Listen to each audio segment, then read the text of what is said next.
ಲೋಕಸಭೆ election ಅನ್ನ ಗೆಲ್ಲೋಕೆ ಕಾಂಗ್ರೆಸ್ ಪಾಳೆಯದಿಂದ ಕಸರತ್ತನ್ನ ಮಾಡಲಾಗ್ತಾ ಇದೆ. ರಾಜ್ಯ ಕಾಂಗ್ರೆಸ್ ನಾಯಕರಿಂದ ಕ್ಷೇತ್ರಗಳಲ್ಲಿ ಸಮೀಕ್ಷೆಯ ಮೇಲೆ ಸಮೀಕ್ಷೆಯನ್ನ ಮಾಡಿಸಲಾಗಿದೆ. 4 ತಂಡಗಳಿಂದ 2 ಹಂತದಲ್ಲಿ ಸಮೀಕ್ಷೆ ಮಾಡಲಾಗಿತ್ತು. ಆ ಸಮೀಕ್ಷೆ ಪೂರ್ಣಗೊಂಡಿದೆ. ಎಐಸಿಸಿ, ಸಿಎಂ ಡಿಕೆಶಿ ಕೇರಳ ಮೂಲದ ಸಂಸ್ಥೆಯಿಂದ ಸಮೀಕ್ಷೆಯನ್ನ ಮಾಡಿಸಲಾಗಿದೆ. ಕೆಪಿಸಿಸಿ ಅಧ್ಯಕ್ಷ ಡಿಕೆ ಶಿವಕುಮಾರಿಂದಲೂ ಕೂಡ ಪ್ರತ್ಯೇಕ ಸಮೀಕ್ಷೆ ಆಗಿದೆ. TV5 ಕನ್ನಡದ ಬಳಿ ಇದೆ ಸಮೀಕ್ಷೆಯ ಎಕ್ಸ್ಕ್ಲೂಸಿವ್ ಡೀಟೇಲ್ಸ್.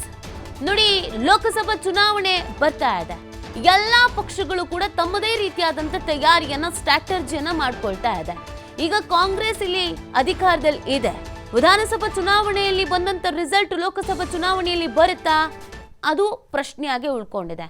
ಆ ನಿಟ್ಟಿನಲ್ಲಿ ಎಲ್ಲೆಲ್ಲಿ ಏನೇನು ಆಗಬಹುದು ಅನ್ನುವಂಥ ವಿಚಾರವಾಗಿ ಸಮೀಕ್ಷೆನ ಮಾಡಲಾಗಿದೆ.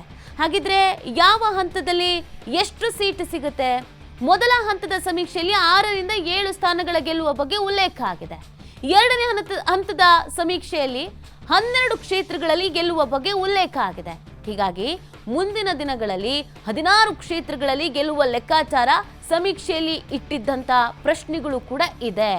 ಕಾಂಗ್ರೆಸ್ ಗ್ಯಾರಂಟಿ ಯೋಜನೆಗಳ ಅನುಷ್ಠಾನ, ಜನರ ಒಲವು ವಿರೋಧ.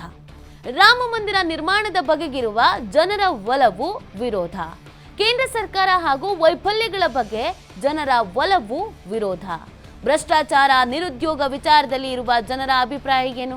ಈ ಅಭಿಪ್ರಾಯಗಳನ್ನು ಆಧರಿಸಿ ಸಮೀಕ್ಷೆಯನ್ನ ನಡೆಸಿದ್ವು ಸಂಸ್ಥೆಗಳು. 4 ಹಂತದಲ್ಲೂ ಬಹುತೇಕ ಒಂದೇ ರೀತಿಯ ಅಭಿಪ್ರಾಯ ಬಂದಿದೆ. 3ನೇ ಸರ್ವೆಯನ್ನ ನಡೆಸಿ ಅಭ್ಯರ್ಥಿಗಳ ಫೈನಲ್ಗೆ ನಾಯಕರು ಲೆಕ್ಕಾಚಾರವನ್ನ ಹಾಕೊಂಡಿದ್ದಾರೆ. ಸೊ ಈಗ ನಾವು ಅಧಿಕಾರದಲ್ಲಿದ್ದೀವಿ, ಒಂದಷ್ಟು ಗ್ಯಾರಂಟಿ ಯೋಜನೆಗಳನ್ನ ಜಾರಿಗೆ ತಂದಿದ್ದೀವಿ. ಇದು ವರ್ಕೌಟ್ ಆಗುತ್ತಾ, ವರ್ಕೌಟ್ ಆಗಲ್ವಾ? ಕೇಂದ್ರ ಸರ್ಕಾರದ ಕೆಲವೊಂದಷ್ಟು ನಿಲುವುಗಳು, ರಾಜ್ಯ ಸರ್ಕಾರದ ಕೆಲವೊಂದಷ್ಟು ನಿಲುವುಗಳು, ಅದಕ್ಕೆ ಜನರ ಪರ ಇದೆಯಾ ಅಥವಾ ವಿರೋಧ ಇದೆಯಾ? ಜನರವರೆಗೂ ಯೋಜನೆಗಳು ತಲುಪಿದ್ದೀಯಾ? ಆ ಯೋಜನೆಗಳ ಬಗ್ಗೆ ಜನರ ನಿಲುವೇನು? ಇದೆಲ್ಲದರ ಬಗ್ಗೆ ಪ್ರಶ್ನೆಯನ್ನ ಇಡಲಾಗಿತ್ತು.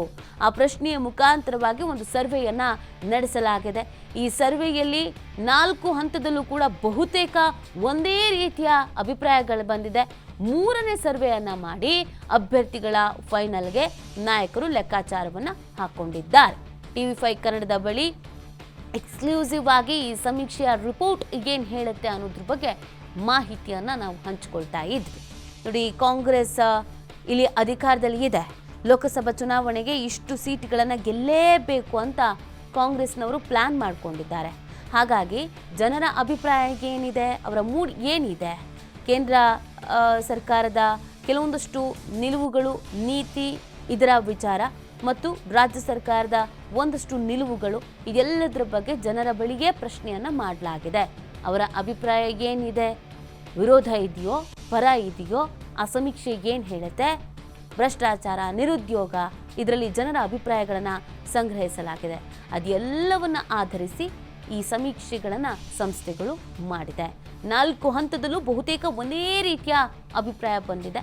ಈಗ ಯಾರ್ಯಾರು ಅಭ್ಯರ್ಥಿಗಳನ್ನು ಫೈನಲ್ ಮಾಡೋದು ಅನ್ನೋದ್ರ ಬಗ್ಗೆ ಕೂಡ ಮೀಟಿಂಗ್ ನಡೀತಾ ಇದೆ, ಚರ್ಚೆ ನಡೀತಾ ಇದೆ. ಸೊ ಫೈನಲ್ ಆಗಿ ಅಭ್ಯರ್ಥಿಗಳ ಹೆಸರನ್ನು ಅನೌನ್ಸ್ ಮಾಡಲಾಗುತ್ತೆ.